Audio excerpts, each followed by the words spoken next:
La fille s'est fait attraper alors qu'elle volait quelque chose. Mais étrangement, elle n'eut pas peur. Au contraire, elle a menacé de tuer le commerçant le soir même. Mais Black Girl ne plaisante pas. Car ce jour-là marquait le jour du massacre annuel. De 7h du soir à 7h du matin le lendemain. Le meurtre était hors de portée de la loi. Il s'est avéré que pour atténuer l'explosion démographique, le 21 mars a été désigné comme le jour du massacre. Cela signifiait que pendant les 12 heures suivant son commencement, tout le monde avait le droit de tuer et d'être tué. Plus terrifiant encore, une fois le jour du massacre commencé, tous les hôpitaux et commissariats cessent leurs activités. Même le président se réfugie dans son bunker sécurisé.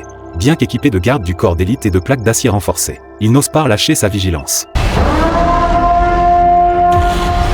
Au milieu des sirènes hurlantes de la ville, toutes sortes de malfaiteurs dépravés envahissent les rues, incarnant l'essence même de la terreur. Certains lançaient des engins incendiaires en pleine rue, d'autres attachaient leurs ennemis à des voitures pour les exhiber, et certains s'adonnaient même à des jeux de guillotine en public. En un instant, la ville entière fut teintée de sang, et les bâtiments furent couverts de graffiti appelant au massacre. En seulement 15 minutes, la ville entière était ravagée et plongée dans le chaos le plus total. Offensé Black Girl plus tôt dans la journée, le propriétaire de l'épicerie n'osait plus rester dans son magasin. Il prit une arme et se réfugia sur le toit, en position élevée. Alors qu'il scrutait attentivement les alentours, des bruits de pas retentirent soudainement derrière lui. Il craignit que la voleuse ne soit revenue le chercher, mais découvrit qu'il s'agissait de son ami, inquiète pour sa sécurité, venu le rejoindre sur le toit, lui aussi armé. À cet instant, un coup de klaxon retentit dans la rue, suivi par l'arrivée lente d'une voiture. Avant que les deux hommes ne puissent réagir, un groupe de jeunes femmes vêtues de tenues étranges descendit du véhicule. Armées, les taches de sang sur leurs vêtements suggéraient que de nombreuses victimes étaient déjà tombées sous leurs coups. Lorsque l'une d'elles retira son masque, que le commerçant reconnut en elle la fille à la peau foncée qu'il avait volée plus tôt dans la journée.